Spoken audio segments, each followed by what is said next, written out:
Welcome to Mediumship Sparks, where we connect more deeply with spirit and source and follow the sparks of insight and inspiration that bring us greater awareness, healing, and just more flow into our lives. I'm Noelle Deane, intuitive medium, licensed therapist, and your host. A quick note before we begin: this podcast is for educational purposes only and provides general information. It is not medical or psychological advice and is not a substitute for care from a licensed health professional. I'm so grateful we get to step into this together. Let's dig in. I do feel a bit like, I guess the best word is kinship, because I read your website and your testimonials, and I took screenshots of some of the things you described that I thought how you just worded them are just so poignant and beautiful. It just really touched my heart. When I read your website, I was like, oh my God, I would have paid anything like 20 years ago when I was just at my feeling at my worst, my most lost, my most disconnected from myself, to It's have such a gotten some scary help. time. Oh, Such a scary time. I am so in a heart space right now because of this meeting. Oh, Um, thank you. That means so much to me to hear that. Thank you. my pleasure. My great grandmother came through when I Mhm. was grounding. I think this is the first time she actually gave me a message. She's helped many people like you, those who took on challenging journeys with the essence of gift contribution to make people in this world have more and better grace and unconditional love for themselves that unresolved grief blocked, so that they can now share their insights and help to enlighten other people. She's truly a gift. She said, as are you, my sweet child, touching hearts and touching souls. What a what an incredible way to begin. Welcome to Mediumship Sparks. I'm excited, genuinely, to introduce my guest, Natasha Ramlall, who's joining us today. And Natasha has a long list of beautiful attributes to her work that I would love for her to share with you. So, Natasha, can you give us a bit of background about yourself and share about the work that you're doing with people now? Yeah, absolutely. Thank you for having me here, Noelle. So, the work that I'm doing right now that I've been brought into at this point is really working with women who feel like hyper productive, hyper capable, high functioning, but they have reached a point in their life, either due to a transition that was not their choice, like a job loss or relationship ending, a health scare, or they've just reached that midlife point of awakening where they recognize that the life that they're in doesn't match what they're longing for inside. Typically for women that are a little bit older, like we might identify as midlife or middle age, we've been having these nudges all the way along, but we have been so focused on surviving and getting needs met for ourselves and for the people that depend on us, the ones we care for, that we've ignored those nudges.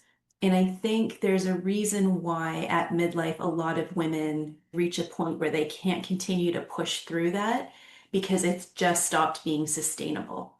And that nudge becomes something that you can't ignore. And a lot of women find at this point in their life that it's not tolerable to continue in the way that they have. Actually, all of the women that I'm working with now, either individually, like one to one, I do coaching online, that's global. I also facilitate groups for women, but that's more local, in person, in community. But all of it, the through line is this sense of a rupturing of our identity.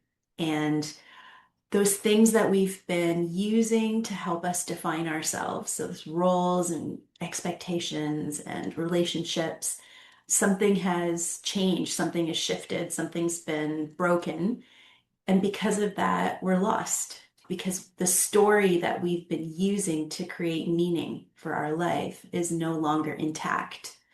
And oftentimes we don't have a picture of where we need to go. We don't have a clear idea of what the future looks like. And so it's a period of disorientation, a lot of fear, and there's different ways that we approach it. Sometimes we rush into the next thing to get out of the discomfort, but a lot of the time we can't do that anymore. Maybe we've done that in the past and we reach a point where we just don't have the juice for that anymore. And so the opposite happens. We shut down into a bit of a functional freeze state. The exhaustion of not knowing is too much for us to push through in that moment. So that's where I am currently in my work, and in my passion for my contribution to the world at this point has culminated in this work, and I'm loving it. And the thing I love most about it is that my own growth and my own healing has to be at the center of it, both so that I can be attuned enough to hold space for other women, but also because the only way for me to actually truly support them is to guide through my own lived experience. So I have to be in the muck myself, and I have to move through all of the different experiences. And that's not always an easy thing, but it's definitely something that I am grateful for most days, and I can see the value in, because I do recognize that every time that I go through a difficult learning through my own process of transitions and ruptures, it it gives me an additional understanding of the human experience that is of benefit to the people in my realm and in my field. That's where I've landed. Before shifting fully into this work, for about 25 years, I was in a career supporting newcomers to Canada. I'm based in Ontario, and so I was working, teaching English and helping with settlement for newcomers, the majority of whom were refugees to the area. And so, of course, identity rupture was really at the heart of that work as well, because above and beyond the English and the settlement piece, really what we were doing was we were creating a safe community for these newcomers to land so that they could get their bearings, so that they could feel safe enough to begin to step into this new iteration of their life. And it was beautiful work, and it was fulfilling work, and it was emotional work. And when I realized that I had reached my growth edge in that field, it was a beautiful transition into this work. So I think that is when there's that famous commencement speech that I think Steve Jobs gave, where he talks about how you can't know moving forward what the plan is going to look like. But once you reach a particular spot, you can look back and connect all of the dots that sort of contributed to you being where you are. And I can definitely relate to that when I look at my own journey. There are so many little pieces all along the way, ever since I was a small child, that have all factored into what my life looks like currently. And every little piece has added some special ingredient that makes it the thing that helps me connect with different women that are benefiting from that connection, as am I. So, yeah, I think that's probably enough to start. That's a lot of information, but I love how you helped it unfold. And I hear you about the identity reformation that people need. And what occurred to me was, yeah, somebody who's going through, let's say, an untimely loss in their lives. And Yeah. now their sense of their path has been interrupted. But even people with women with a more traditional life path, such as somebody who got married, had children, and now they are an empty nester, that could really create that identity loss and bring about this void that what is my purpose now? That is really lovely. I really can appreciate what you said about being in the work and the integrity of that, Mhm. because I'm sure, and maybe I don't know if you still have these kinds of thoughts, but I know for myself, there are times, and there are a lot of other people I've spoken with that feel this way, that when I have this level of mastery over something, then I can teach about it, then I can share about it. And what you're saying is something that I can really resonate with is, hey, I am a work in progress and I'm continuing that work. And only because of that work am I able to see these things on other people that I wouldn't be able to see otherwise.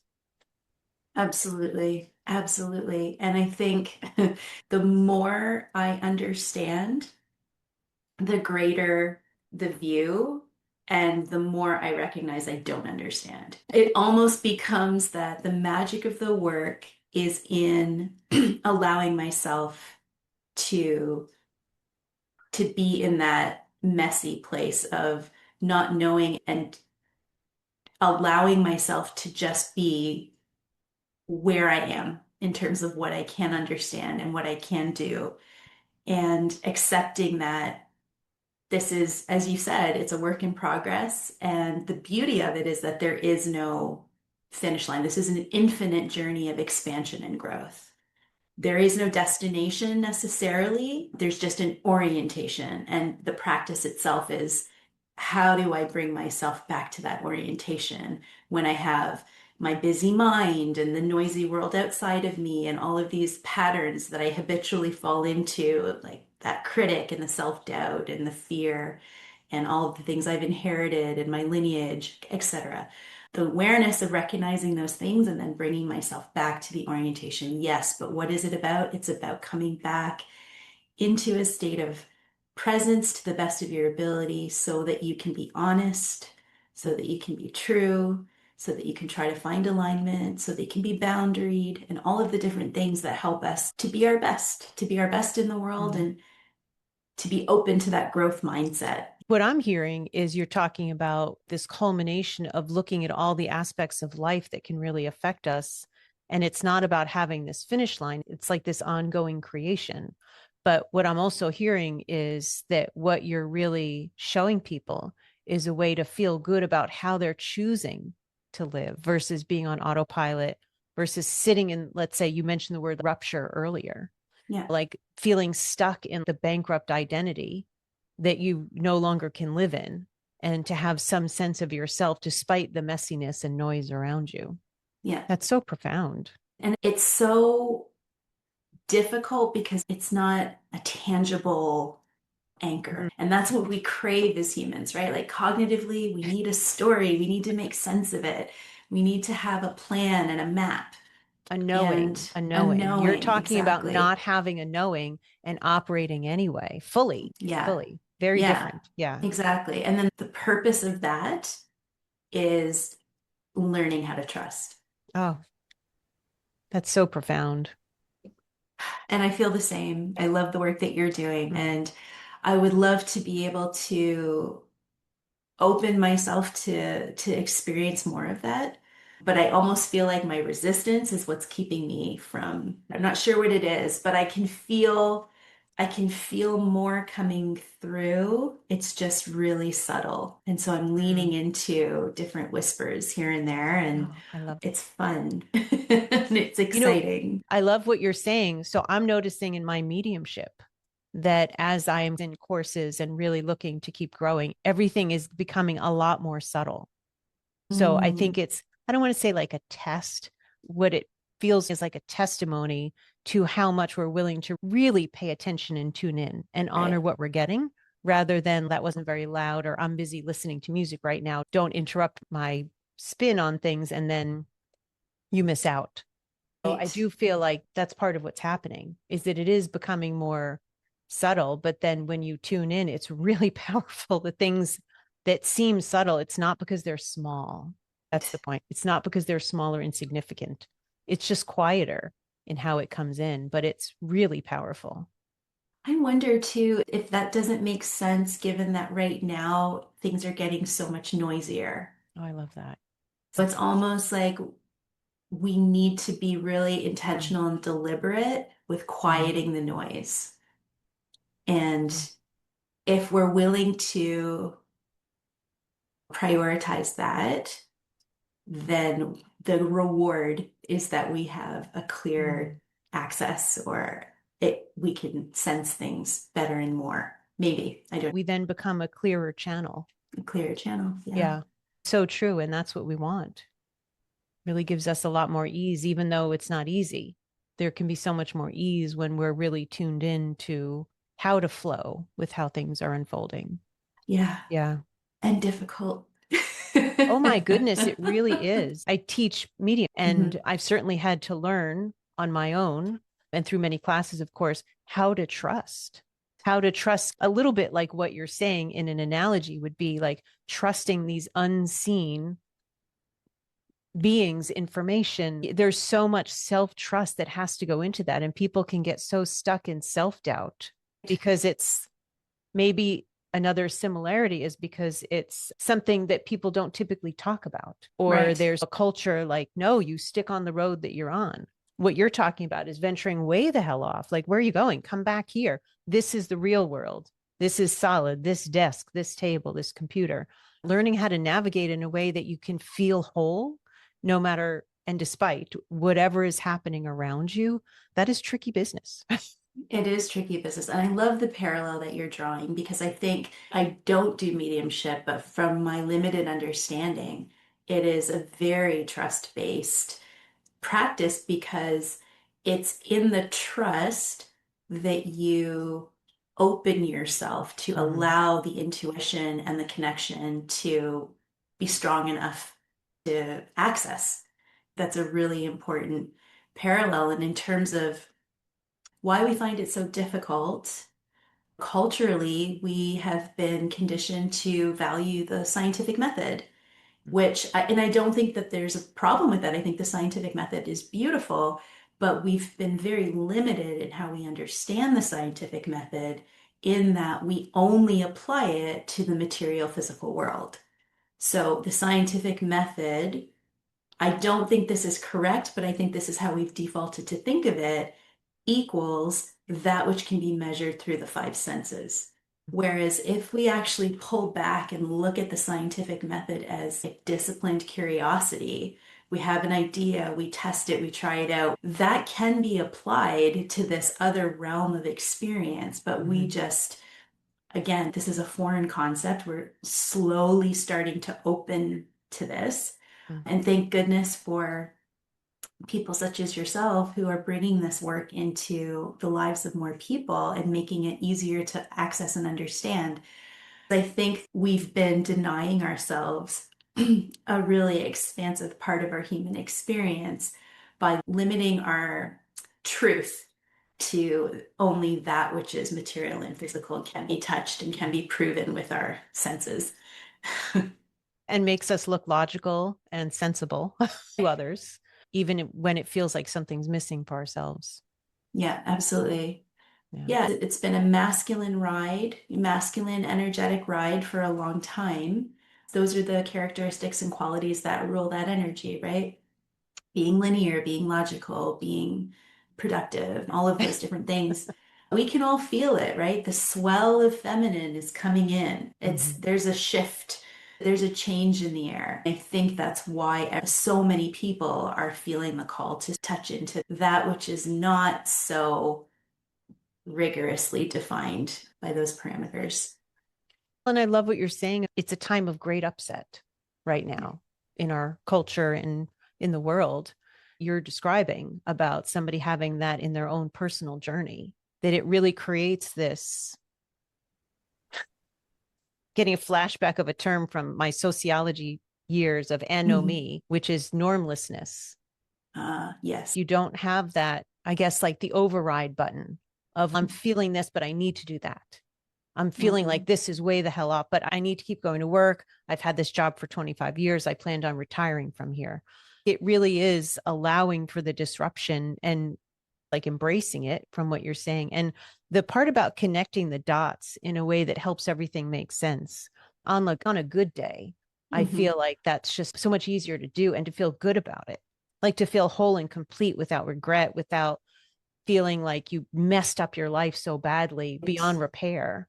It's just such a human concept to live long enough to go through these life changes, but then to actually feel good about where you're going, knowing you may or may not ever feel like you've actually arrived, and to be really okay with that because it's about the unfoldment.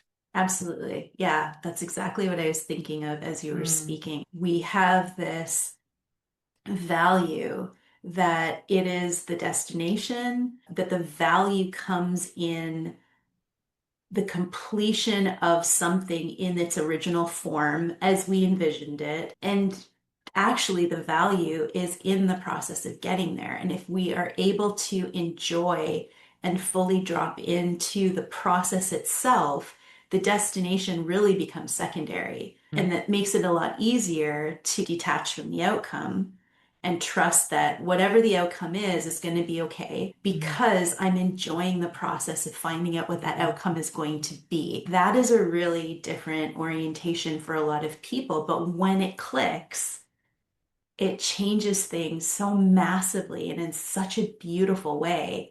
But as you said, it disrupts a lot of things too. I think about the concept of marriage. I've been married for 25 years and I have a wonderful partner, but I got married when I was like 25. Now I'm 50. For me to think that at the tender age of 25, I knew enough about myself and the rest of my life to make a choice that would be the correct permanent thing for me forever.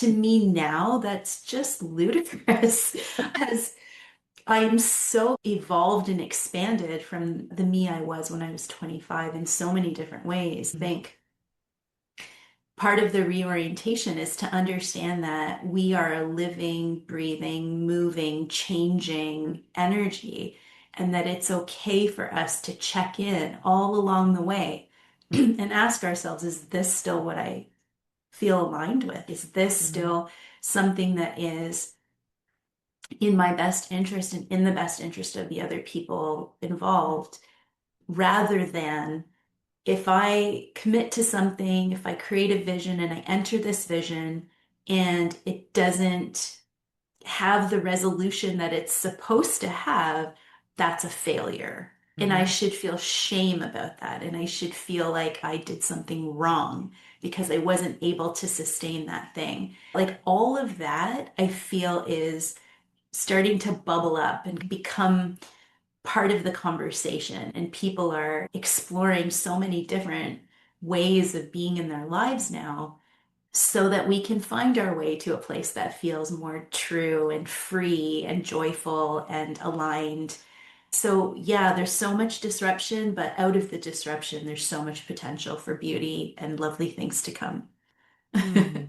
I love that. And I also get the sense of empowerment of Right. reassessing your choices. I hear you, 25. Yikes. I couldn't imagine what choice I might have made at 25. I can think of it.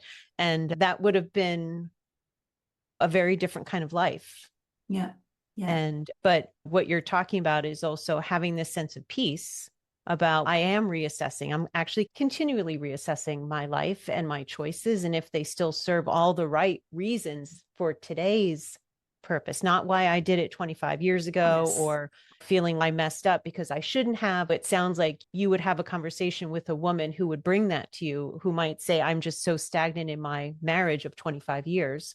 I just can't live like this. And maybe what's missing is her learning how to recreate and reinvent their relationship and herself, if that's possible, within the container of that relationship versus just accepting this is what I did. And I just Right. feel too guilty, not continuing to do it for the rest of my life. Yeah. Yeah. And what a beautiful way to keep your life dynamic Yeah. is to reassess in an empowering way and find ways to bring more life or vitality to those areas that whether it's somebody's identity as far as a career or who they are just with other people. Yeah. It's like this living, breathing, treating yourself as a living, breathing, growing, evolving organism Yeah. rather than a static identity. I'm helping to organize a reunion, like a 25-year reunion. Oh, So it's wow. at set up like a boarding school. So I'm going to be seeing people I haven't seen in over 20 years. They'll be seeing each other that they haven't seen in over 20 years. Wow. And then the work that I'm doing now is in some ways such a contrast, but it's like I left that identity years ago. And now it's coming almost like creeping back in a little bit. Be like, I'm still here. I'm right Right. here. And I'm like, oh, it's just, it feels strange. Who I was like the people pleaser, the energizer bunny of giving lots of love and attention and positive reinforcement constantly. And then Right. I've become this person who's much more reclusive and elbowing out the energies of those and places and myself that no longer serve me. It's just Right. such a contrast. It's interesting to be in Interesting. there. Yeah. Huh.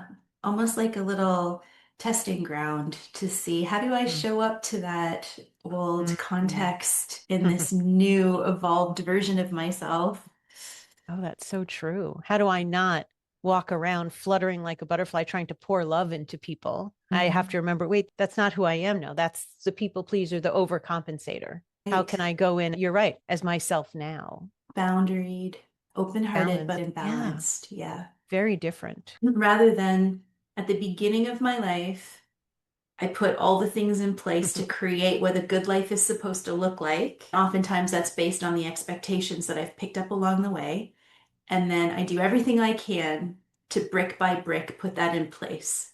And then it's done and it's ready, and I just live out the rest of my life in that way. And that was the case for generations prior, and it served them because their journey was involving a different thing.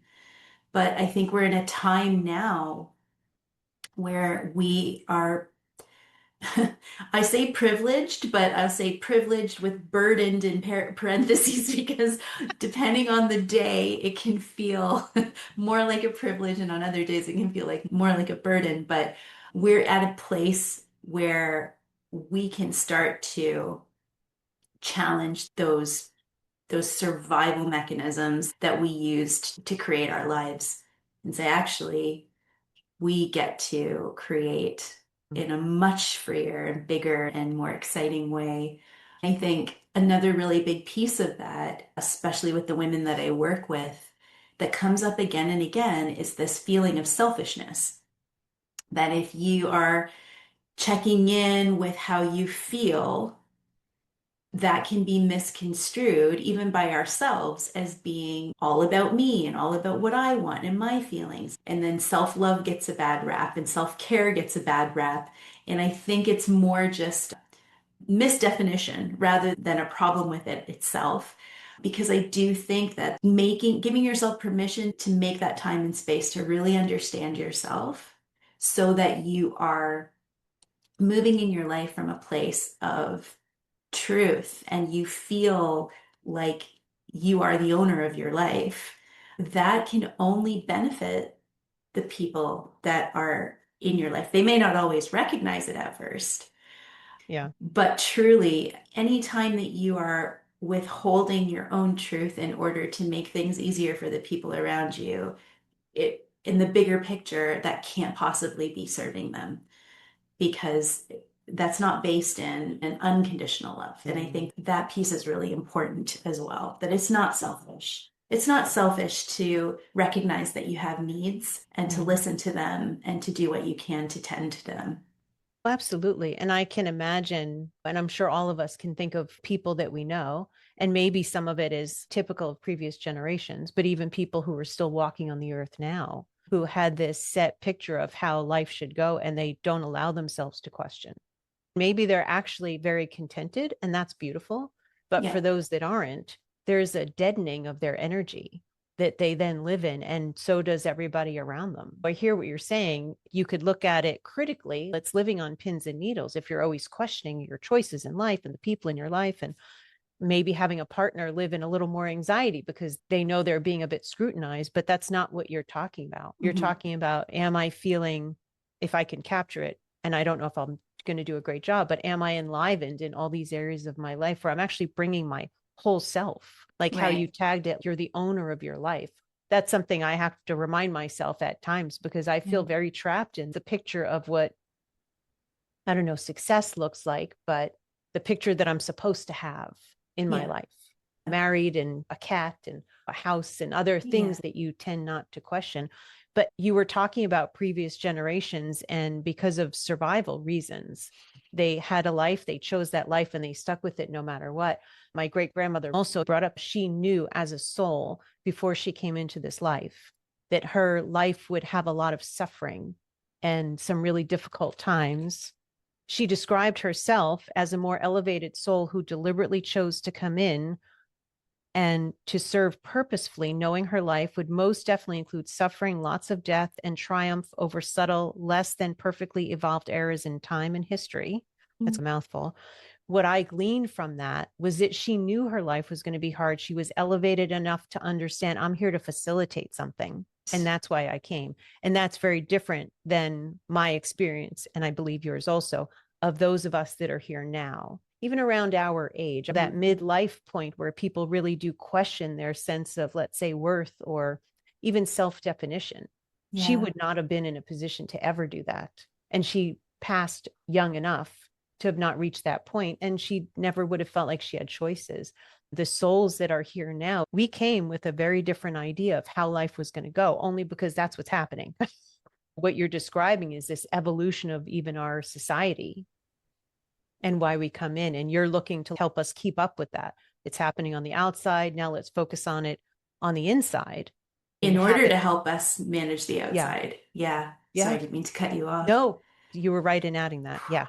But that's a really powerful addition to the share, because this idea of human suffering has been finding its way into a lot of conversations I've been having lately. And there's this dissonance between surrendering into life unfolding and at the same time watching other people having such a challenging human experience.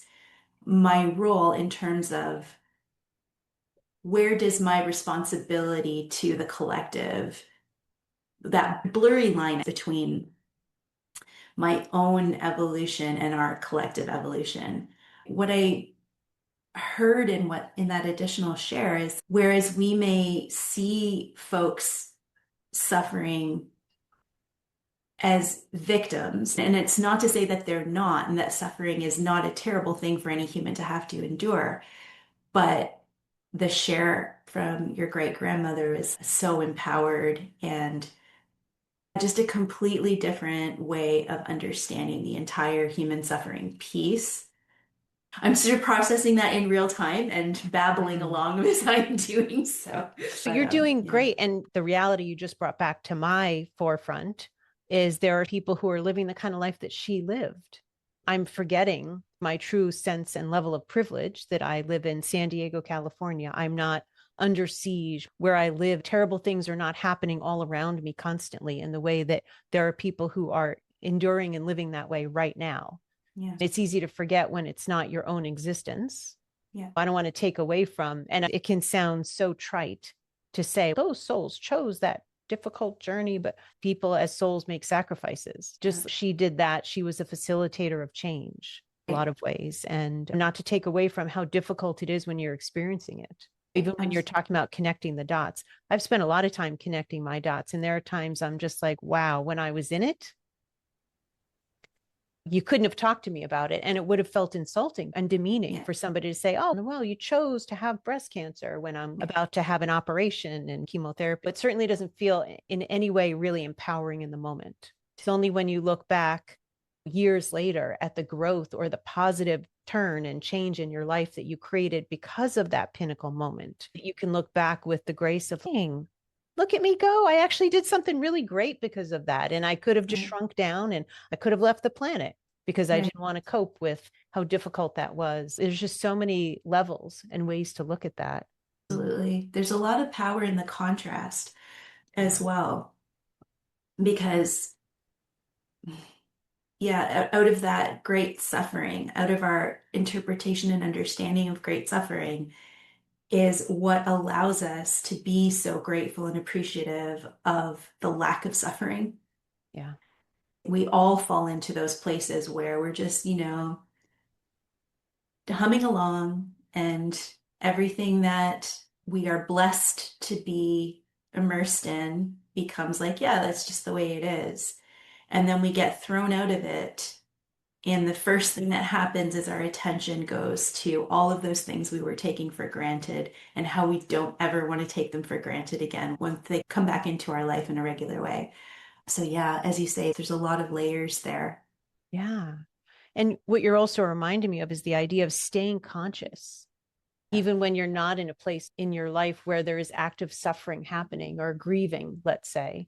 And really staying aware enough to enjoy and appreciate those times where you have more peace or you're coming along, and you can be lulled into unconsciousness and trying to find ways to actually still appreciate the everyday. I find as a medium, this might sound kind of morbid, but I think about death a lot, my own, Right. the people around me.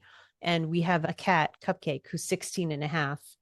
And there's a part of me that wants to be like, never leave me, Cupcake. I love you so Yeah. much because she's adorable and I love her. And I don't really want that change. But I feel this awareness lately where I'm just telling her every day that you're here, I'm just appreciating it. Interesting. Yeah. And I wonder if there's also a level of anxiety that we're putting pressure on ourselves to, am I Mm. enjoying it enough? I wrote earlier, you were bringing up, I'm like, oh, to avoid pressure. And here I am. You're right. It's pressure to. I think there's a way to be with that, but I think there's also a way of, we're human, right? We tend to just go to extremes in a lot of cases. Sort of that allowing and releasing that Mm. energy of just let it be what it is Yeah. feels like the balanced middle place of those two extremes.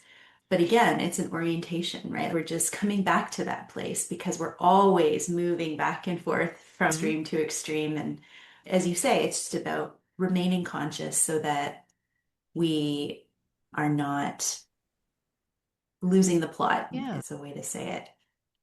I'm getting the sense, thank you. I'm getting a visual now, actually, of walking through a park.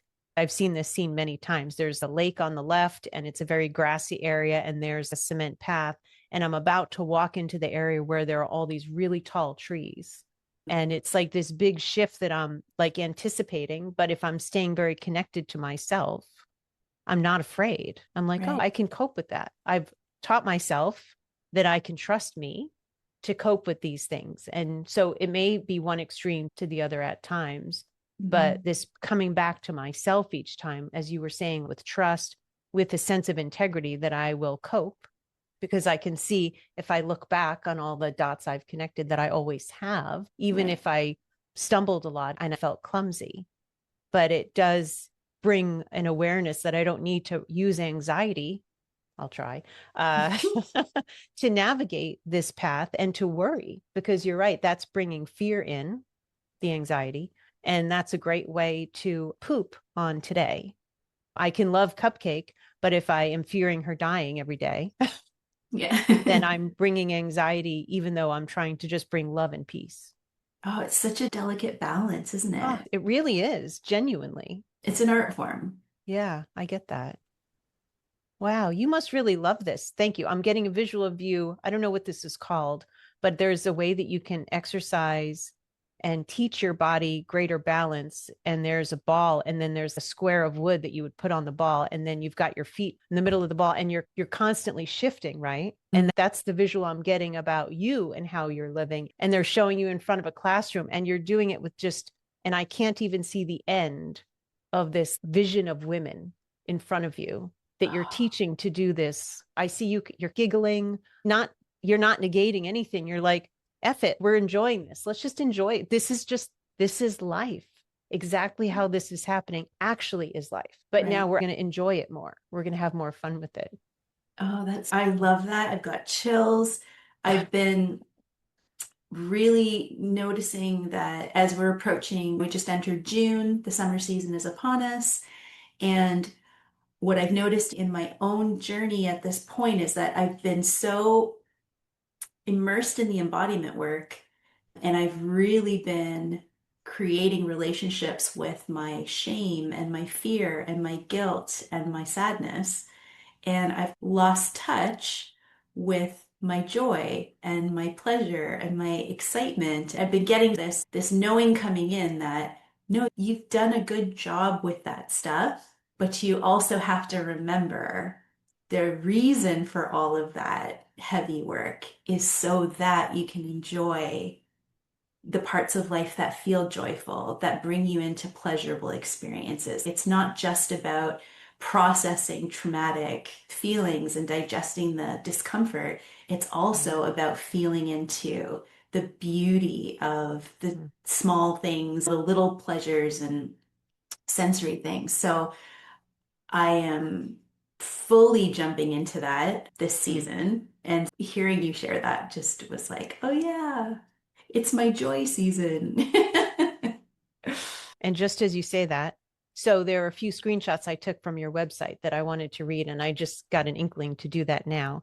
Okay. And one of the things you say is, my joy is creating spaces where safety meets self-discovery and embodiment awakens your vibrancy. This return to grounded expansion evolves your life out of your suffering, which is in many ways the whole point of being human.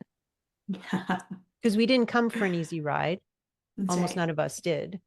But enjoying, making the most of, evolving through and past, and then paving the way energetically, even leaving our Mhm. energetic footprint here, that we help others embark on that same thing and hopefully even save them more time, help it become more efficient for them as we Mhm. become these more, for our own journey, self-evolved humans. Absolutely. I'm so glad that you brought up that grounded expansion piece because it's one of the reasons I was excited to speak with you because of the work that you're doing. Because from what I understand, you also came from a more human, grounded perspective of life in the work that you were doing, and you had to release or allow yourself to Mm, fully embrace a more expansive side of your work. And I love that. They think that it's the two pieces in balance that help us to be in that orientation, right? It's don't bypass the human muck part, which mm, also includes the joy and the pleasure. I don't want to say it's all bad. Embrace that experience of being in your humanness while at the same time allowing for something greater to hold you through that journey so mm, that there is a purpose to it and there is hope and there is all of those different ways that we need to feel supported when things are hard. As I was saying, I think I was mentioning before that the more I know, the less I know. And yeah. so even like when it comes to that soul trust piece, I can't say that I know for certain anything is true objectively. I really can't because I just don't know. Yeah. But if the choice to believe in that story helps me to withstand the human grounded part and gives me the hope and the purpose to make that meaningful, then I'm going to choose that story. I'm going to choose that story every damn time. Yeah. Because we're humans, because we're story meaning making beings, Machines. Yeah. we need to have that. We need to have that anchor. We need to have that peace, that faith in something greater Mm. than just the challenge of being human. As we both said many times, it's not easy. It's not an easy ride. Yeah, but we don't want it to be because what would be the point of that? I was having a moment the other day where I was thinking about my higher self or my soul self choosing this life and some of the life lessons I'll be learning, and just shaking my head like, oh my, you had a lot of faith in me. Because there's been a lot of really great, beautiful things that have happened, but there's been some really tough moments Yeah, that really do make me question, and I'm sure other people too, what the hell was I thinking? But you're right. We don't grow if we don't have challenges and things that we come up against. yeah, Certainly our identity, but even the whole change in life when you're talking about working with refugees, people who, due to no real choice of their own, are in a yeah, situation where they needed to reinvent their whole way of being. That would include almost everything in their lives except for maybe their closest relationships that they get to maintain, possibly. But where they live, who they are in the world, the kind of work they might even do. A lot of people lose their livelihood or their status, not lose their degrees, but the ability to do certain jobs in other countries yeah, based on what they haven't worked at in that country and how yeah, that country may relate to or not to their accomplishments. I talk about absolutely. a life that gets completely turned upside down. And such an incredible spectrum of human resiliency and the human experience because I've seen every possible way of responding to that Mm. rupture. And there have been so many of the students thrived, so many of the students just unraveled Yeah. and got stuck. And the same things that I've come to understand as being central to holding us through this were apparent then as well. Community and safety and trust. And if those three things are in place, generally we'll fare better if we've got those three things in place for sure. what's coming through, just as you said that, is that we would have the experience that miracles can happen, because we would never, in the moment that the change is taking place, let's say as a refugee needing to leave the only place you've ever really known, Yeah. you would imagine that maybe life will become hell somewhere else, and that it seems miraculous that you can actually reinvent your whole being and still find a way to feel fulfilled. Yeah. It changes your relationship to joy, happiness, meaning, if you're able to create it completely from a new place that has no familiar anchors, which is incredibly powerful. Yeah. You just sound like you are the beautiful, perfect Sherpa to help people navigate these changes in their lives. And I imagine that every woman that's listening to this, and it's mostly women, can really relate to what you're saying and how you're describing it, and the clarity with which you bring these principles of how to change can be really enlightening for those of us that haven't gone through that change or have reached a certain point and really have gotten stuck there because we don't have the right support or that sense of community that embraces who we're growing into. I would love for you to share how people can reach you, because I know people will want to. How can people find you, Natasha? The easiest way would be just to check out my website, which is humanistcoaching.ca. And there is a free guided audio on there, which I think is a really beautiful introduction into this work. It's guided resourcing, so it's landing back in the body and finding or getting a glimmer of what that feels like to feel safe in your own body with some focused attention. I'd encourage your listeners, if they're interested, if they're feeling called, to check that out. Everything that I'm up to can be found on the website. It has been so wonderful speaking with you, hearing your philosophy, really experiencing your integrity with the work that you're doing. I know that's not easy. And I really respect that you have and hold such a high standard for yourself, because you can't help people go through something you don't understand. I've read a lot of your testimonials from people that have worked with you who feel so supported in your gentle, loving hands.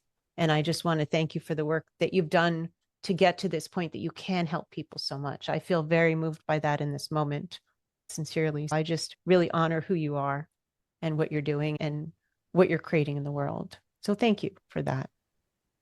Oh, thank you for that. I feel as though this conversation has filled me up in a way that is going to sustain me for weeks. It was so beautiful. So much of what you shared and reflected. I feel incredibly seen in this conversation, and it means so much to me. Thank you so much, Noelle, for the opportunity to be on your show and to have this conversation.